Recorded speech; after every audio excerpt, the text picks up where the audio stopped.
교회가 세워지는 역사를 보면 교회가 우연하게 세워지는 것이 아니고 교회는 하나님의 뜻으로 인하여 교회가 세워지게 됩니다.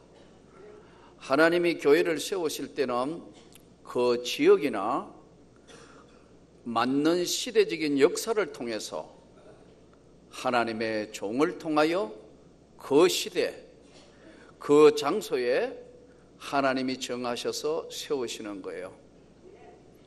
성경에 보면 사도행전 16장 11절 이하로 보면은 사도 바울이 그 일행들과 이제 안식일 날이 이름에 그랬어요. 성경에 보면은 구약 성경에는 안식일이라는 이야기가 자주 나오는데 이 안식일은 오늘 이야기하면 금요일 저녁부터 이제 토요일 해질 때까지가 안식일이에요. 안식일은 하나님이 명령하시기를 안식일을 기억하여 거룩히 지켜라 그러시는데 안식일은 쉬는 거예요. 말 그대로 쉼을 얻는 거예요. 안식하는 거예요. 그러나 신약 성경의 주일의 개념은 안식일의 개념을 넘어서 예수님이 십자가에 돌아가시고 부활한 첫날, 부활하신 날을 기준으로 해서 주님의 날을 지킨다 해서 주일이에요. 할렐루야. 구약적 개념은 쉬는 개념이라고 본다면 신약적인 주일의 개념은 적극적으로 하나님 앞에 예배드리고 헌신하고 봉사하고 하는, 전도하고 교육하고 찬양하고 이렇게 예배드리는, 모두가 봉사하는 개념이 주일의 개념이에요. 그런데 이제 안식 후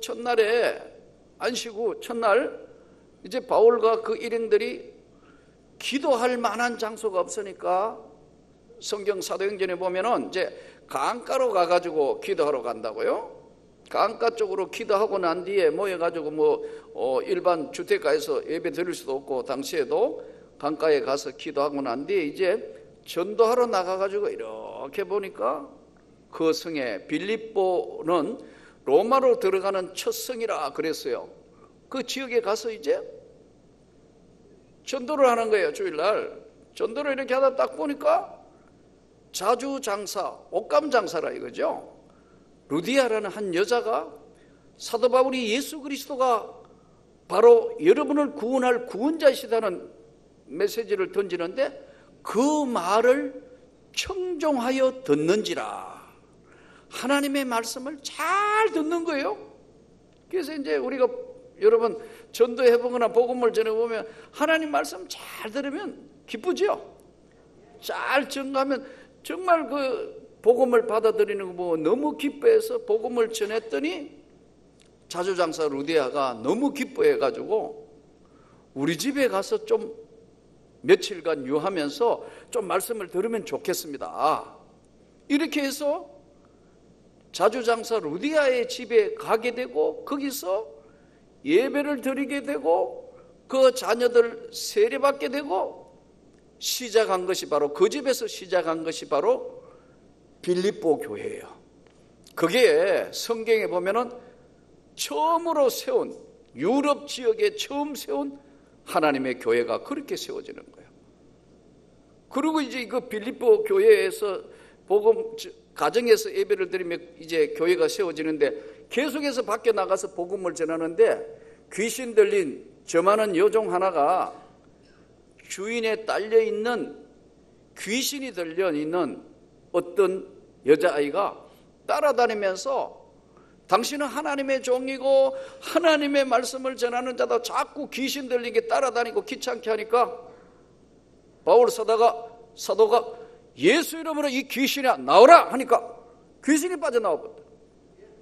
그러니까 점치는 귀신인데 귀신같이 알아맞추던 게 완전히 귀신이 빠져나와 보니까 이 점하는 것이 이제 이 주인한테는 수입인데 수입원이 끊어지니까 이것을 고소하는 바람에 빌립보 이제 지역에서 복음 전하다가 감옥소에 끌려가는 기가 막힌 상황이 벌어져요.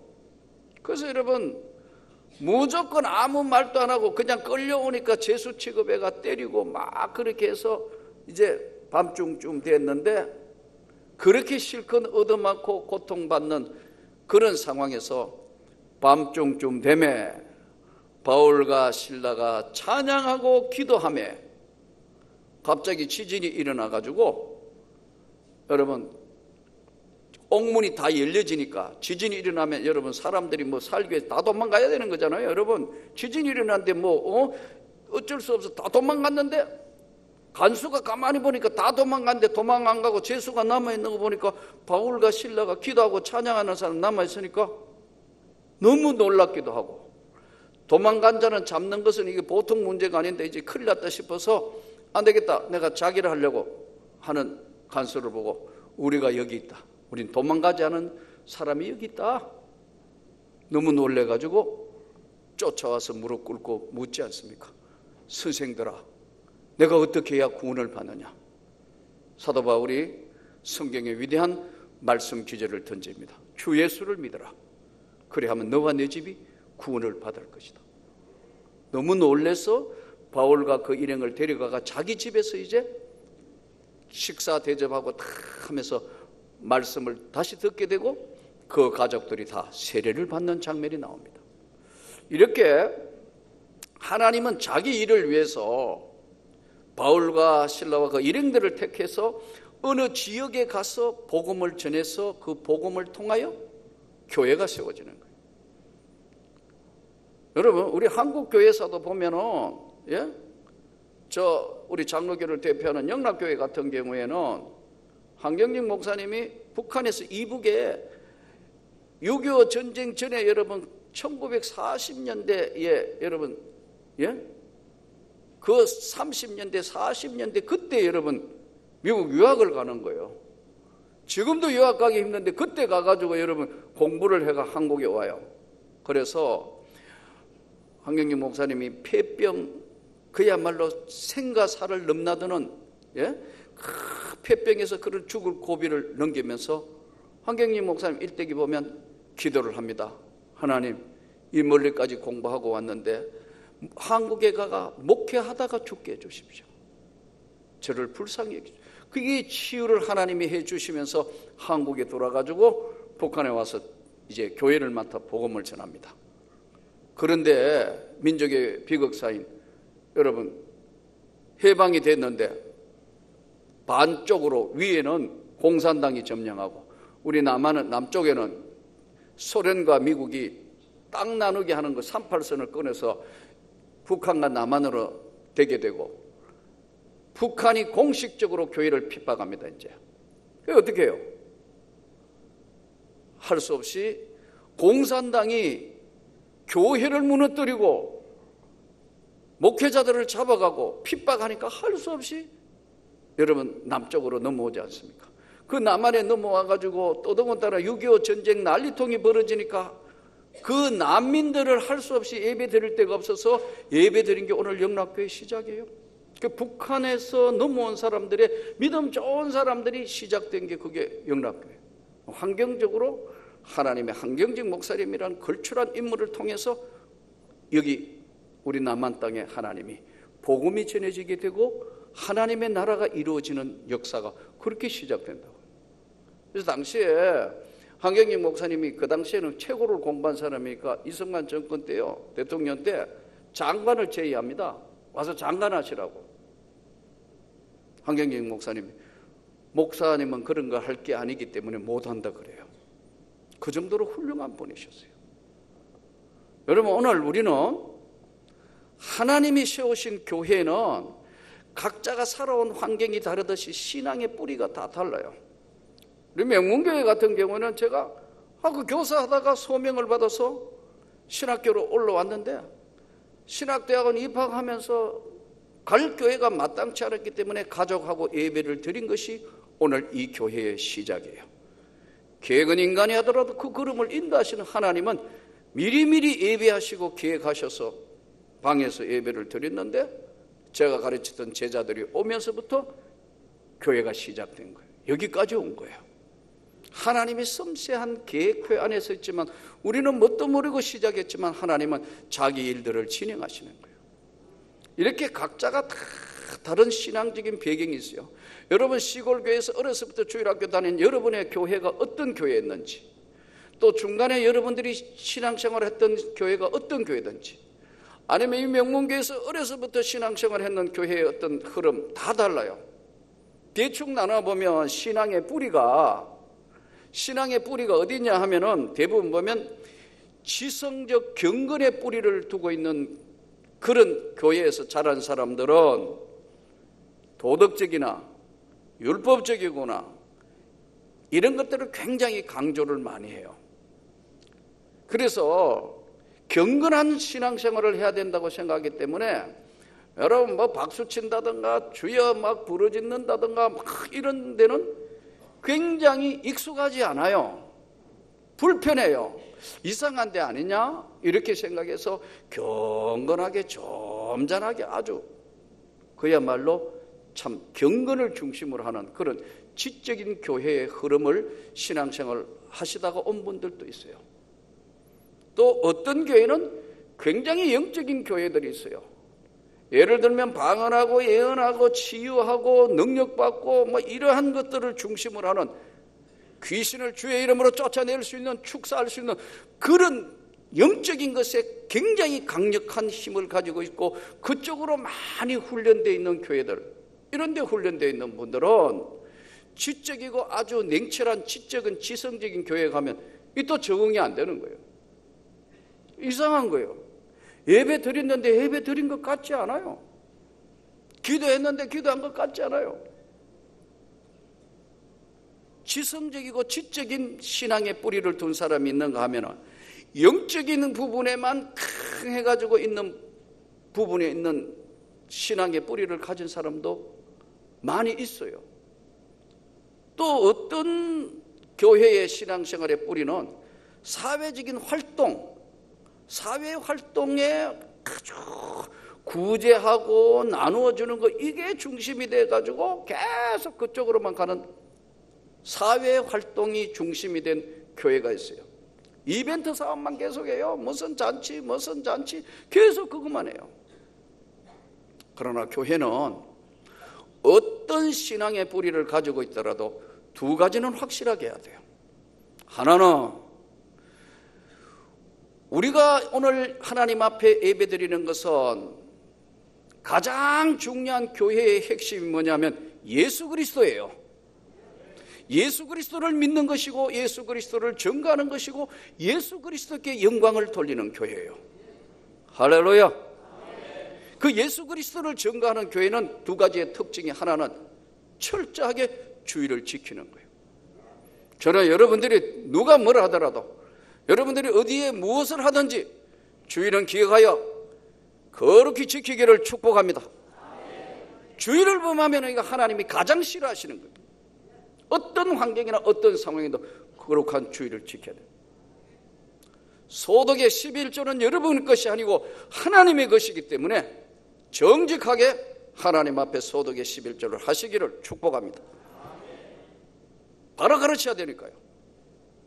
그럼 오늘날 지성적인 교회의 경건의 뿌리를 두고 있는 사람들은 너무 영적인 교회에 대해서 적응이 안 되고, 영적인 교회는 지성적인 거나 이 부분에 너무 또 안 되는 거예요. 그래서 이거 균형을 맞추기 위해서 여러분에게 지금 전교인 1독씩 성경 1독 하자. 그래서 여러분에게 지금 성경 퀴즈도 주고 계속 하는데 다 안 해요. 저는 여러분들이 정말 금년 한 해는 아무리 어려워도 성경 1독은 하기를 축복합니다. 저만 하더라도 어제 10편을 50편을 읽었어요. 목사님 저도 바쁩니다. 여러분 한번 보세요. 막 여러 가지 일들 많았지만 그걸 지켜야 되기 때문에 최대한 하는 거예요. 그래야 지적이고 지성적이며 말씀에서 벗어나지 않습니다. 말씀을 많이 읽으시기를 축복합니다. 경건하기를 축복합니다. 그러나 이것만 또 있어서는 안 된다. 왜요? 영적이어야 된다. 성경이 성령의 역사로 이루어진 것이고 성령의 역사와 권능이 없는 교회는, 행함이 없는 믿음은 죽은 것이라 그랬어요. 여러분 신앙생활은 뒤로 돌아보면 신앙생활은 제로 상태가 돼요. 쟁기를 가지고 뒤를 돌아보는 자는 나에게 합당하지 않다. 예수님 말씀이에요. 저는 여러분들이 성령 충만하기를 원합니다. 예수 이름으로 권능이 나타나기를 원합니다. 예수 이름으로 치료받기를 원합니다. 어떤 뭐라도 하나님의 말씀의 권세가 능력이 교회에도 나타나야 되고 여러분의 삶에도 나타나야 합니다. 반드시 나타나야 돼요. 이 나타날 때 보면은, 여러분 나타날 때 보면은요, 하나님이 응답하실 때 표준 응답과 기적 응답을 따로 하세요. 표준 응답이 뭐냐? 여러분 우리가 열심히 노력하고 기도한 것, 예를 들어 학생 같은 거 가면 열심히 공부해야 좋은 대학 가고, 열심히 기도하고 노력해가 학습하면은 좋은 성적 받고, 이건 노력 플러스 기도하고 간절히 구해서 나오는, 이거는 당연한 것, 이거는 표준 응답이에요. 예? 저는 여러분들이 잘 되기를 축복합니다. 그러면 성실해야 되고, 여러분 직장에 성실해야 되고, 여러분 하고 있는 범사의 모든 일에 최선을 다해야 된다. 그러나 표준 응답의 기적 응답은 어떤 거예요? 기적 응답, 여러분 다니엘서에 나오는 사자굴에서 건져주시는 것은 하나님이 하시는 기적 응답 아닙니까? 사람이 모르기 가능한 겁니까? 안 되는 거 아니에요? 하나님이 사자의 입을 막으신다. 사시는 하나님의 종 다니엘아, 너 살아있느냐? 왕이여, 내가 지금 살아있습니다. 그 사자굴에 여타하던 자들 전부 도로 사자굴에 집어넣어버리라. 집어넣었더니 굶은 사자들이 그들을 다 뜯어먹는 엄청난 사건이 벌어졌어요. 사자의 입을 막게 하시던 하나님, 그것은 기적응답이라고. 죽은 나사로가 살아나는 거 사람이 할 수 없는 기적응답이에요. 할렐루야. 사복음서에 다 기록된 500리의 기적은 하나님의 기적적인 응답이란 말이에요. 그러나 일반적으로 대부분은 보면 우리가 90%, 95% 이상은 다 표준 응답이에요. 노력해야 돼요. 열심히 노력하기를 축복합니다. 예, 병원에 가서도 여러분 좋은 의사 만나도록 기도해야 되고, 의사 잘 만나는 것도 축복이에요. 병명 몰라가 여기저기 다니다 병 키우다가 돌아가시는 분도 있어요. 의사 선생님 잘 만나는 것도 축복이에요. 좋은 간호사 만나고 좋은 것 하는 것도, 그것도 하나님의 은혜고 축복이란 말이에요. 표준 응답이다. 그런데 현대의학으로 못 고칩니다, 이거. 그럼 어떻게 해요? 하나님의 손이 기적의 응답이 나타나야 할 줄 믿습니다. 그게 영적 은혜의 교회란 말이에요. 그걸 믿고 우리가 구하는 거. 저는 여러분 우리 교회가 그렇게 되기를 축복합니다.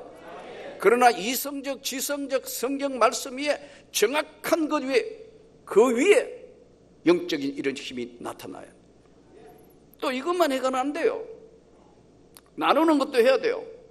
계속해서 나눠주는 거. 예수님이 더 약하고 줄이고 목마르고 나그네 됐고 벗었고 병들었을 때 돌아봤느냐? 이 중에 작은 소자에게 한 것이 내게 한 것이다. 이 중에 작은 소자에게 안 한 것이 나에게 안 한 것이다. 나누게 해야 된다.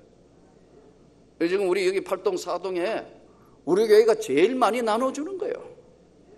동사무소도 다 알아요. 우리가 제일 많이 나눠주고 장학금 주고 추석이면 추석, 뭐면 뭐, 연말이면 연말. 구청에도 다 알아요. 이 지역, 이쪽 동네, 이쪽으로는 우리가 제일 많이 나눠준다고요. 할렐루야. 더 많이 나눠야 할 줄 믿습니다. 오늘 또 여러분 보니까 지금 여기 있는 이 지역의 어려운 사람들 오늘 또 계속해서 나눠주는 거 지금 얼마를 지금 계속해서 결제하고 돈 나가요, 계속. 왜 그렇게 해야 되나요? 우리는 사회적으로 구제하고 나누는 것도 주님의 뜻이기 때문에 더 많이 해야 할 줄 믿습니다. 더 나가서 사마리아와 유대와 땅끝까지 가서 볼지어다 세상 끝날까지 함께 할 것이다. 선교하고 나가는 거, 이거요 돈에서 하는 게 아니에요, 결코요. 단독 선교사 여러분 몇 명씩 보낼 수 있다. 한 가정 단독 선교사 하나 보냈다, 둘 보냈다, 셋 보냈다.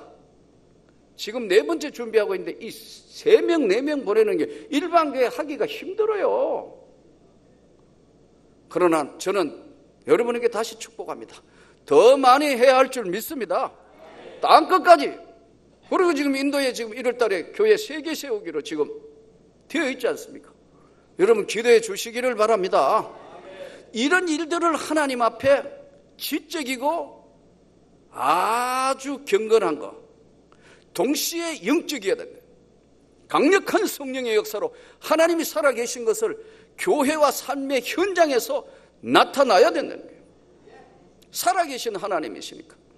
돌아가신 하나님이 아니고 지금도 엄연히 역사하시는 하나님, 치유하시는 하나님, 능력 주시는 하나님, 영적이에요. 동시에 이 모든 것과 동시에 나눔에 인색하지 않고 언제나 나눔에 우리가 앞장서는 선교의 최고의 대열에 앞장서는 교회가 되기를 축복합니다.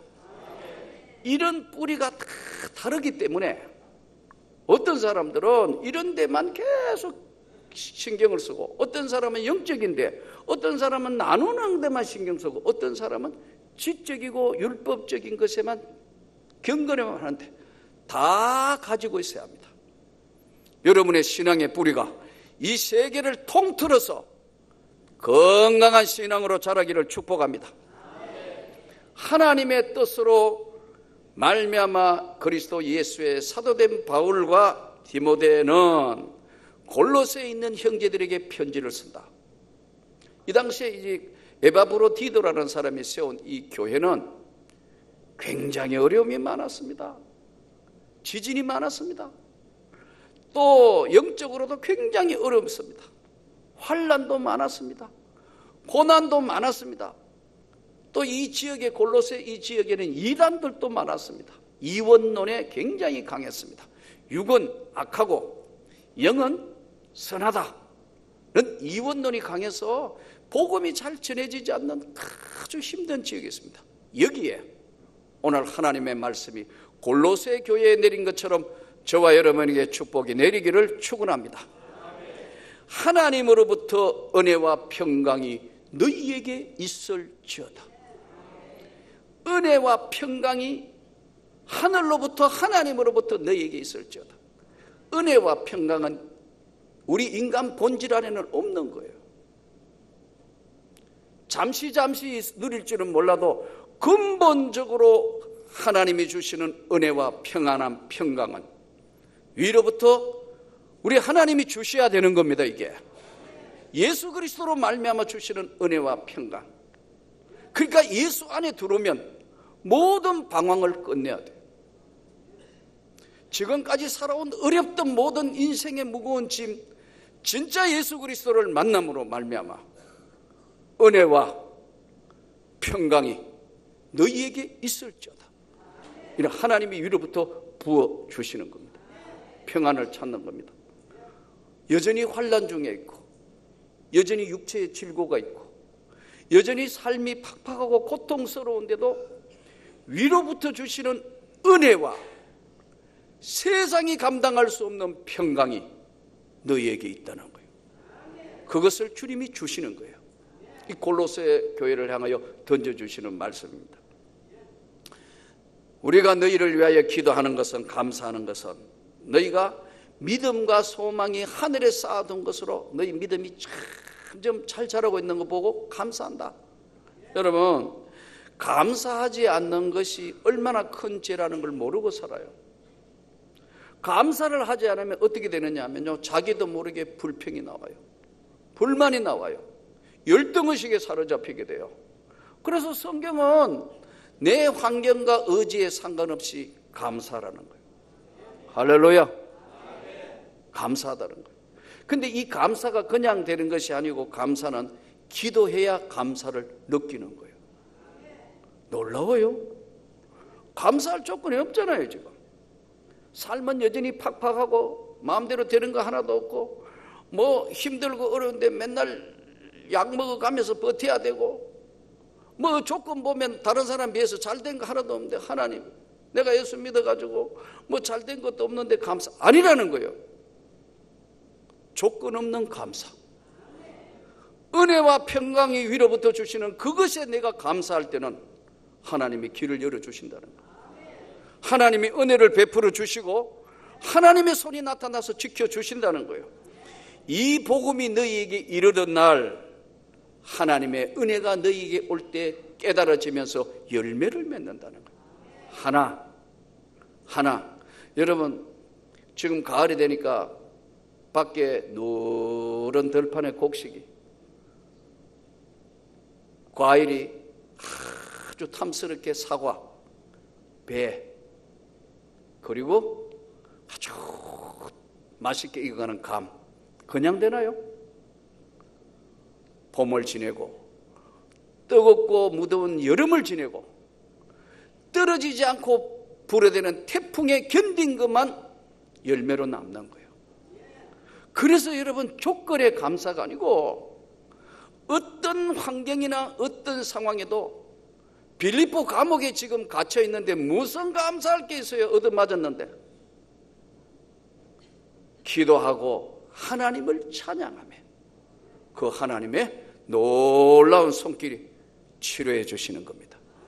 복음이 전해지는 겁니다. 이 원리를 알았을 때 우리는 은혜와 평강이 하나님이 나와 함께 해주실 때 주시는, 감사할 때 주시는 축복이에요. 신앙의 뿌리가 감사에 있어야 돼요. 이 신앙의 뿌리가 순종에 있어야 돼요. 지금까지 내가 믿어온 거 경건하지 않으면 아무것도 아니다. 지금까지 내가 믿어온 거, 이거 내가 볼 때는 영적이지 않으면 아무것도 아니다. 내가 볼 때는 사회에 유익한 거 아니면 아무것도 아니다. 아니에요. 그것은 한쪽만 잡고 있어요. 냉철한 지성적인 신앙과 성경적인 해박한 지식과 바른 성경의 놀라운 지혜를 가지고 있어야 되고, 그러나 이것이 죽은 것이 아니고 여전히 하나님은 오늘 또 성령으로 역사하시고 나의 기도를 들으시고 여러분의 기도를 들으시고 역사하시는, 역동적으로 역사하시고 응답하시는 하나님, 살아계시는 하나님, 영적인, 동시에 이 놀라운 받았던 은혜를 나누는 거예요. 그래서 제가 지금 한국교회 살리기 꿈을 주는 목회자 세미나 계속 하는 거예요. 오늘 여러분에게 다시 묻습니다. 뿌리, 하나님의 말씀의 뿌리, 영적인 뿌리, 오직 하늘의 소망을 두고 은혜와 평강이 너희에게 임한다는 이 말씀을 붙들고 여러분의 어려운 현실을 뛰어넘기를 바랍니다. 기도하지 않을 때는 이 감사가 나올 수가 없다니까요. 그래서 기도가 감사의 문을 여는 거예요. 그러다가 보면 막혀있던 것들이 하나하나 하나님이 보이지 않는 손으로 작동하시며 삶의 전 영역에 살아계신 주님이 여러분을 붙들고 세상 끝날까지 항상 함께 있겠다는 그 약속이 여러분을 지켜주시고 보호해 주실 것을 믿습니다. 철저히 아무리 어렵고 힘들어도 주님 말씀 앞에는 순종하여 하나님의 영광으로 사용되는 축복이 있기를 축원합니다.